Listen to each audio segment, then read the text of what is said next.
everyone. So in this video, we'll be picking up where we left off in the last video on The Fall of Five by Pittacus Lore. Today the video is going to be a little bit short, but at least we're going to get some reading in. So without further ado, let's begin. Chapter 27. After training, when I emerged from the shower, Sam is waiting for me in the hallway outside the bathroom.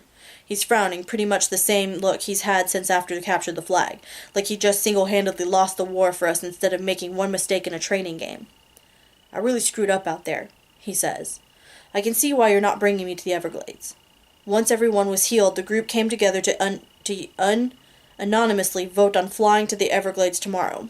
To unanimously vote on flying to the Everglades tomorrow. Sam staying behind has nothing to do with his performance in the lecture hall. It just makes sense to have him and Malcolm in Chicago using the tablet to coordinate if we should get separated and monitor news feeds in case of trouble. It's an important task, but not something I was going to try talking any of the others into doing. No one wants to stay behind in our first mission as a unified guard. You know that's not why, Sam." Yeah, he replies half-heartedly. "Come on, it was just a game. Forget about it," I reply, punching him on the arm. He sighs. "I was a freaking embarrassment out there, dude. In front of 6. "Oh," I replied, catching on. "So you shot the girl you like in the back. Big deal." "It is a big deal," Sam insists. "I looked like a fool that can't protect himself, or even worse, like someone that'll get the people he cares about hurt." I don't know what to tell Sam. He's never had a girlfriend before. Trying to get with 6 is like deciding to take up mountain climbing and choosing Everest as your first mountain. Look, I wish I had something useful to tell you, buddy. Honestly, though, 6 confuses the hell out of me. If you really do like her, just be honest with her. She appreciates honesty, or like directness, bluntness. Bluntness makes me think of cavemen. I pat Sam on the back. Be direct, but, don't club her or anything. You won't survive that. I'm joking, but Sam's frown only deepens. "What chance do I even have, John? She'll be hooking up with 9 in no time, probably. At least he can fight." 9? That makes me laugh. I pat Sam on the back and shoulder. "Come on, man. And 6 can't stand 9. "Really?" Sam looks at me. His smile is more relaxed now, if still a little embarrassed. "Sorry to bug you with all this," he says. "Guess I just need a confidence boost or something."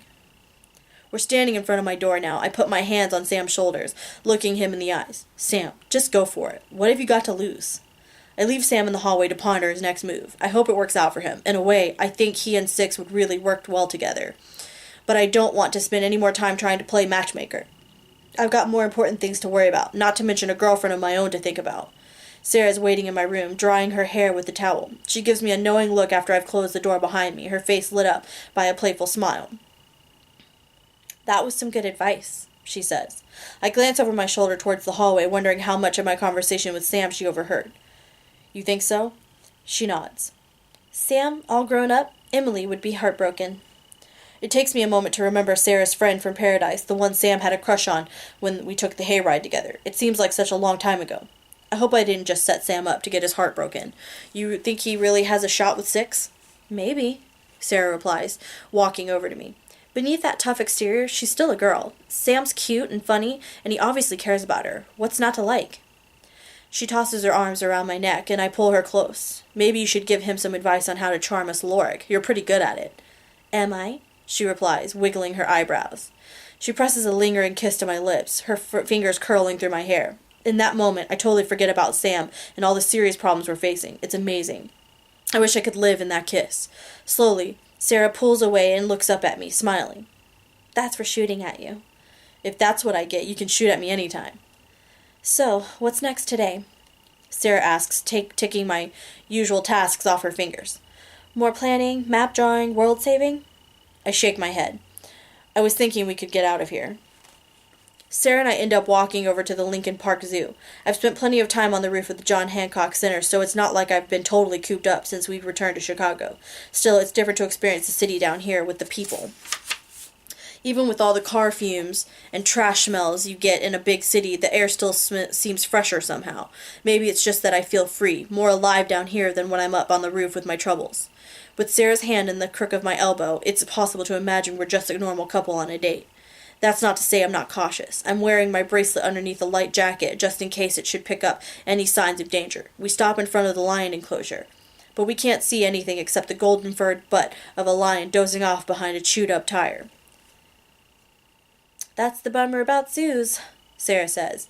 The animals get so lazy and sleepy, sometimes you don't even get to see them. That shouldn't be a problem for us, I tell her. I reach out with my telepathy, gently coaxing the lion to wake up. It climbs to its feet, shaking out its mane, and then saunters right towards us. He stares up at us from next to his watering hole, his black eyes blinking curiously. I ask it to roar, and it does, a big hearty growl that makes some little kids nearby run away from the enclosure shrieking and laughing.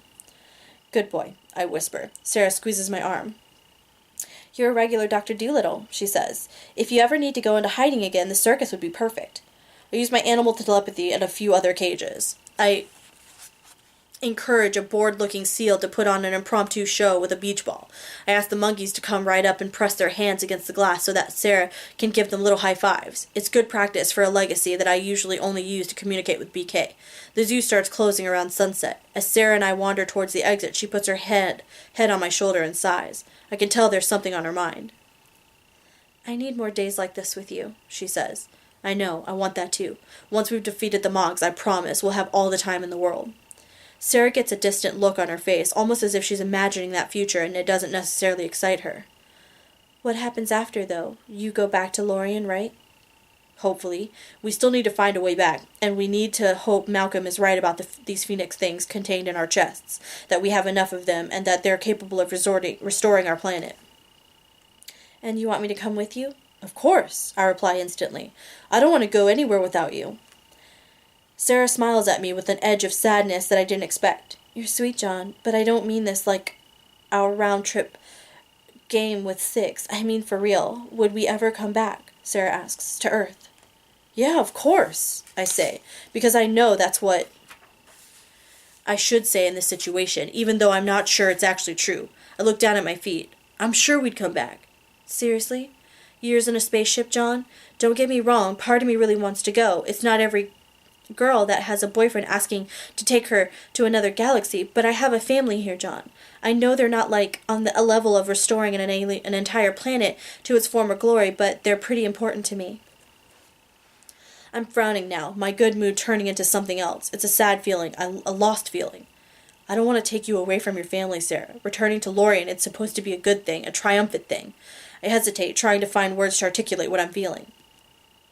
I've always thought of it as what happens at the end, you know? After all the fighting, we'd return there and find a way to start over. It's like destiny, but it's also never actually felt truly possible, if that makes sense. I've never stopped to think out the details. I guess maybe I should. We stop walking and she reaches up to touch my face. I don't want to take you away from your destiny. Please don't think I'm trying to do that. No, of course not. But I don't want to go back to Lorien without you. I'm not sure I'd want to stay on Earth without you, she replies. So where does that leave us? I don't know what the future holds, Sarah says. But I love you, John. For now, that's all that matters. We'll figure the rest out when we get there. I love you too, I reply, pulling her close and kissing her. Just then, my bracelet begins to tingle. Chapter 28. What's wrong? Sarah asks when I suddenly pull away from her. My bracelet's warning me something's up, I reply, spinning around, trying to take in everything around us at once. Something bad. This seriously can't be happening, Sarah says, with disbelief, referring to last night's BK emergency. No, this is different. Worse. Instinctively, I touch my bracelet as it sends icicles up and down my arm. We're on a pretty crowded street in downtown Chicago. I scan the faces around us, people walking home from work, couples heading out for dinner, humans all of them. Not a pale face with a penchant for dark clothing to be seen. Yet the bracelet has never steered me wrong in the past. There's danger nearby. We should get back home, Sarah says. Warn the others. I shake my head. No. If they're following us and we don't flush them out, we could end up leading them to the others. Crap, you're right. So what do we do? We have to find them. I grab Sarah's hand and walk a few steps down the block. The pins and needles sensation on my wrist begins to fade, which means the danger is in the other direction. I turn back around and head that way, although I don't see anything out of the ordinary. John, Sarah says warningly, clutching my hand in both of hers. She's trying to hide the glow that my skin is suddenly giving off. My lumen has triggered, both my hands lighting up, ready for a fight. I take a deep breath and calm myself, willing my hands to go back to normal. Luckily, no one around us seems to notice. Over here, I say, and lead Sarah towards the mouth of a dark back alley. The bracelet is practically screaming at me now, my entire arm numb from the pins and needles. I slide up against the wall and poke my head around the corner of the alley. There are 3 of them, Mogadorian scouts by the look of them. They're not even making much effort to pass as human, their pale heads clean-shaven but without tattoos, dressed in the dark trench coats that would spook just about anyone. Whatever they're doing here, it's pretty clear they aren't expecting to be spotted. 2 of them are keeping watch while the 3rd runs his hands underneath the dumpster. He yanks something free from beneath the metal, an envelope of some kind. There's 3. Oh, there are 3, I whisper to Sarah. She's standing next to me, her back against the wall. They must be the vat-grown ones Malcolm was talking about, pale and ugly as usual. What are they doing here? Don't know, I reply, but they're easy targets. I didn't bring a gun on our date, she whispers back. I should have known better. It's okay, I tell her. They haven't spotted us. Sarah looks down at my hands. We can't just let them do whatever they're doing, can we? Hell no, I reply, realizing that my fists have clenched. For once, I've got the drop on Mogadorians. I want to know what they're up to. No more running scared. If things go bad, you run for help. Things won't go bad, Sarah says firmly, and confidence flows through me. Light those assholes up. I step into the alley and walk right towards the Mogs. Their hollow eyes focus on me in unison. For a moment, that odd familiar chill runs through me, that fugitive feeling. I shove it down. This time, I'm choosing fight over flight. You guys lost? I ask casually, striding closer. Get out of here, kid, one of them hisses, flashing a row of tiny teeth. The Mog next to him opens up his coat, showing me the handle of a blaster tucked into his pants. They're trying to scare me off like I'm just some human taking a really ill-advised shortcut home. They don't recognize me for what I am. That means whatever they're doing here, it isn't hunting me. Getting kind of chilly, I say, stopping about 10 yards away from them. You warm enough? Without waiting for a response, I trigger my lumen. A fireball swirls into existence over my palm, and I lob it at the closest Mog. He doesn't even have a chance to react before it envelops his face, lighting him up like a matchstick for a moment before he disintegrates to ash. The second Mog at least manages to reach for his blaster, but that's as far as he gets. I hit him with a fireball right in the chest. He lets loose a short scream and then joins the first Mog on dust on the dirty alley ground. I don't hit the final Mog with my lumen. He's the one holding that envelope, and I don't want to risk torching it. I want to see what the Mogs are after. What secret mission has these Mogadorians skulking around Chicago? He stares at me, almost as if he's waiting for me to dispatch him as easily as I did the others, the envelope clutched to his chest. When he realizes that I'm hesitating, he takes off, sprinting down the alley. A Mogadorian running from me? Now, there's a welcome change of pace. I grab the dumpster with my telekinesis and launch it at the Mog before he can get too far. The dumpster's metal sides screech as they grind against the alley wall. It hits the Mog and pins him up against the wall, his bones crunching. Tell me what you're doing here and I'll make this quick, I say, walking over to him. To demonstrate, I put a little telekinetic pressure on the dumpster, grinding it farther into his mangled body. A bubble of dark blood dribbles down the Mog's chin. His scream of frustration and pain makes me hesitate. I've never done anything like this before. The Mogs I've killed have all been quick and in self-defense. I hope I'm not going too far. You're all going to die, spits the Mog. I'm wasting my time. I'm not likely to learn anything important from some lowly scout. I shove the dumpster one last time with my telekinesis, finishing him off. Then I pull the dumpster away from the wall and pluck the envelope from the pile of Mogadorian ash. I turn it over in my hands. It's stuffed with papers. What is it? Sarah asks, approaching cautiously from the mouth of the alley. I light up one of my hands so I can see the papers in the darkness. I'm holding 3 pages covered in rigid script that looks like a cross between hieroglyphics and Chinese. Written in Mogadorian, of course. I guess it'd be too lucky to catch the Mogs sending secret orders in English. I hold up the paper so that Sarah can see. Know any good Mogadorian translators? I ask. Back at the penthouse, I gather everyone in the dining room to describe my encounter with the Mogs. 9 pats me on the back when I get to the part about killing the 3 Mogadorians. You should have brought that last one back here, he says. We could have tortured something out of him like they did to us. I shake my head. I glance over at Sam, who has begun superstitiously rubbing his scarred wrists. That's not what we do, I say. We're better than that. It's a war, Johnny, 9 replies. What does this mean? Marina asks. Do they know where we are?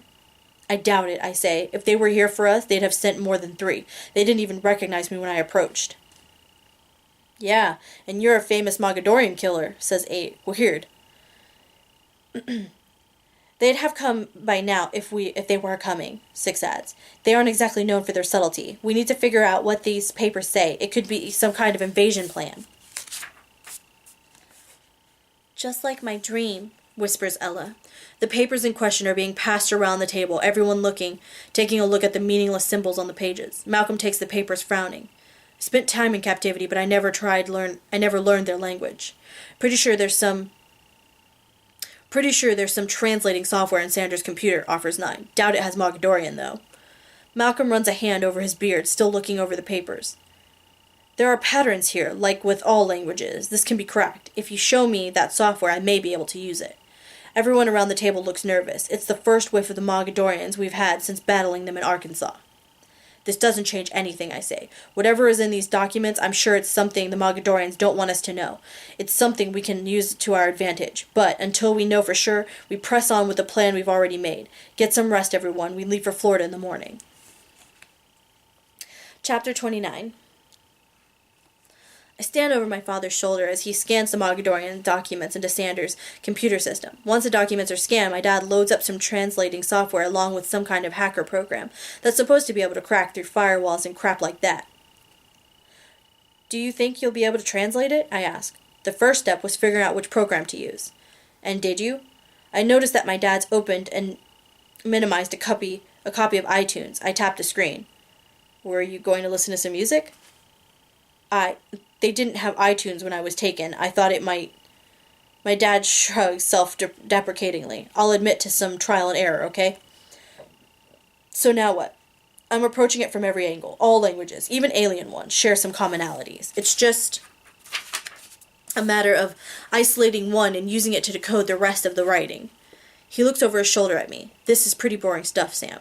You don't need to keep me company. Nah, it's cool, I say. I want to. Really? He asks, looking me over. It looks to me like you had other plans. Observant as always, I'm dressed in what passes as my best outfit, considering I've only got like 3 options. It's just a boring gray sweater and my least grungy pair of jeans. I'd been psyching myself up to do like John said, to try to have a conversation with Six about my feelings, carpe diem, and all that. This latest crisis, even if it just involves paperwork, is a pretty good excuse to put that off. They can wait, I say lamely, making a show of studying the computer screen as various language samples scroll by. My dad smiles gently, looking back to the screen himself. You know, they're off to Florida tomorrow. After that, there will surely be another mission, and who knows what intel we might glean from these documents. A lot happening. What's your point? It might be a while before you have another quiet night like this one, he says. Don't put it off, Sam. I find Six on the penthouse roof, which is apparently the hot spot for guard who want to be alone. It's night, and the wind is stronger up here than normal, probably on account of Six messing with the weather.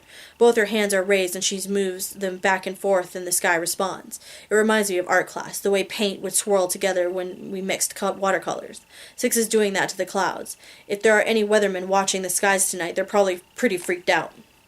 I don't say anything at first, not wanting to interrupt. I stand next to Six and watch her, the wind whipping her blonde hair across her face, bathed in the blinking red lights that line the roof.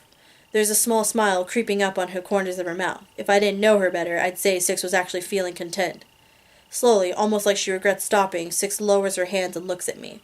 The wind dies down immediately, the clouds resuming their normal, lazy course across the night sky. I feel like I'm interrupting something. Hey, you didn't have to stop. It's cool. What's up? She says. Did your dad figure out those documents already? No, nothing's up. I just wanted to talk to you. Oh. Six replies, looking back up at the sky. Sure. It's no big deal, I say hurriedly, feeling stupid. You can go back to practicing or whatever, or I'll leave you alone. No, stay, she says suddenly. Being cooped up in that penthouse all the time is hard for me. Ever since I developed this legacy, I've felt connected to the weather. I like to keep in touch with it, if that makes sense. Yeah, totally, I reply, as if I understand the first thing about being connected to the weather. You did really great in training today. I'm sorry I screwed up. Come on, Sam, she says, rolling her eyes. Enough apologizing already. Is that really what you came up here to talk about? No, I reply, sighing. Screw it. I decided to just take John's advice and go for it. I was wondering if you'd like to, hang out sometime. So maybe not my smoothest attempt at asking someone out, Six playfully arches an eyebrow. Hang out? We practically live on top of each other in there. We hang out all the time. I mean, like, hang out by ourselves. Aren't we doing that right now? Yeah, I mean, I stammered, then noticed the wicked smile on Six's face. Are you messing with me? A little, she says, crossing her arms. So you're asking me on a date, is that it? Yeah, and I'm doing an amazing job at it. You're not doing so bad, she says gently, moving a little closer to me. But we're fighting a war here, Sam. There's not a ton of time for hanging out. You know that. John and Sarah went to the zoo today. But I don't want to have a John and Sarah thing with you, Six says, like it's the most obvious thing in the world. Oh. I shrink back, feeling gut-punched.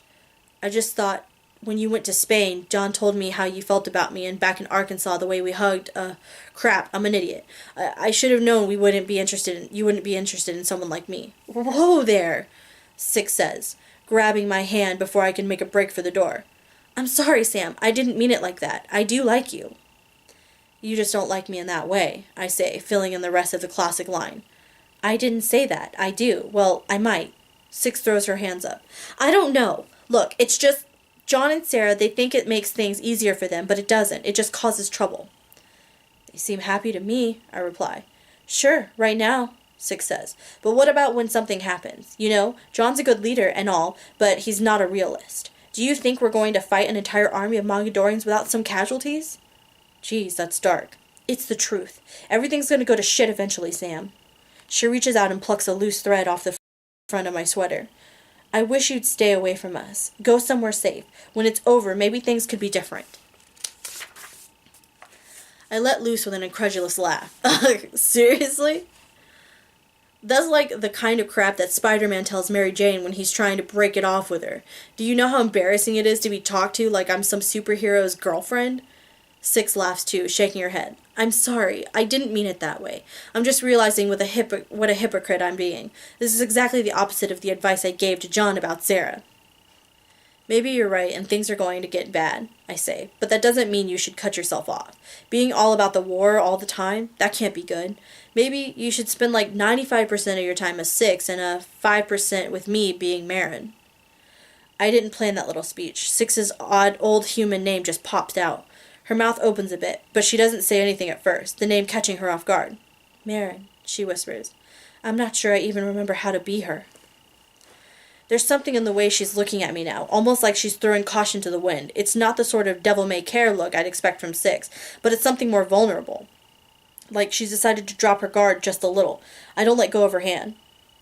Promise me you won't die, she says bluntly. In that moment, I'd promise her just about anything. I promise. Her grip on my hand tightens, her fingers intertwined with mine. She steps closer. The wind picks up again, and I reach up to brush some hair out of her face, holding my hand there against her cheek. And that's when 8 teleports onto the roof. 6 jumps away from me like she's been scalded. I could pretty much strangle 8 right then, and not feel any remorse. I expect 8 to crack some joke, but his face is set and serious. Guys, we need you downstairs. What is it? 6 asks, starting towards 8. Mogs? 8 shakes his head. It's Ella. I guess my dad was wrong about this being one of those quiet nights. 8 takes our hands, and I immediately get the disorienting feeling of having the world yanked out from under me. I blink my eyes, and we're suddenly standing in the room that Marina shares with Ella. Ella is on her back in bed, all the blankets kicked off, rigid as a board. Her eyes are squeezed shut. Perhaps the most frightening thing is the small trickle of blood dribbling down from the corner of her mouth. She's bitten down on her lip, hard enough to draw blood. Marina kneels next to the bed, dabbing at Ella's mouth with a tissue. She keeps whispering Ella's name over and over, trying to wake her up. Ella doesn't move except to clench and unclench her fists in the sheets. How long has she been like this? My dad asks. I don't know, says Marina, sounding panicked. She went to bed before me, and she was tired from training. I found her like this, and she won't wake up. I look around, not really sure what I should be doing. Pretty much everyone seems to be sharing that feeling. Everyone has crowded into the room or is standing in the doorway. Everyone's sharing a look of uncertainty. This has never happened before.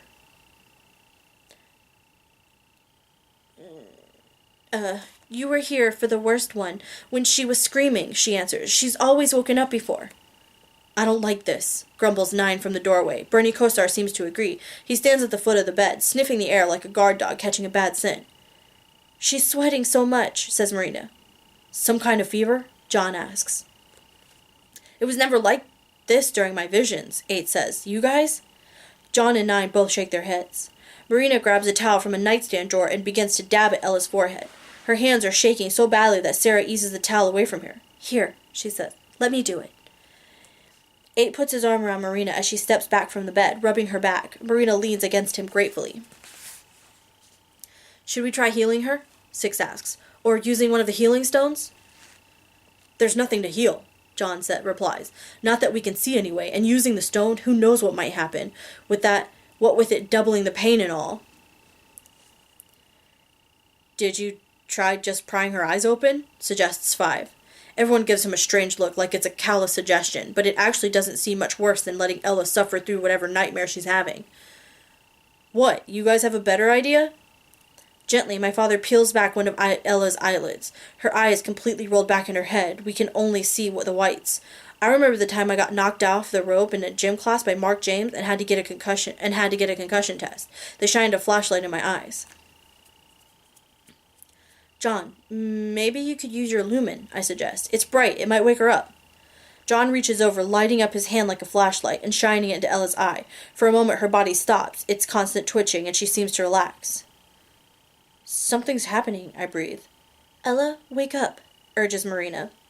Ella's hands snap upward, grabbing John's wrist with a force that startles him. It reminds me of one of those scary movies where the little girl is possessed by a demon. Her hand glows red where it touches John's skin. "What's she doing?" Sarah gasps.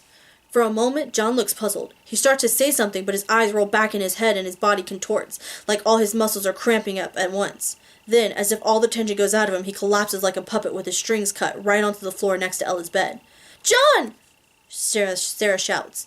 Ella's hand is still clamped around John's wrist. 9 lunges into the room. "Get her off of him!" Marina blocks 9's way. "Wait! Don't touch her!" Not listening, Sarah reaches down and pries Ella's hand off John's wrist. He doesn't move, doesn't come to at all. Even when Sarah rolls him over and shakes him, whatever Ella's touch did to John, apparently it doesn't have the same effect on humans because Sarah's unaffected. 6 steps forward to take a closer look, and I see Ella's hand reaching up towards her, fingers clenching and unclenching. "Watch it," I say, and grab 6 by the back of the shirt, pulling her backwards. The rest of the guard notice Ella's grasping hand, and everyone takes a cautious step away from the bed.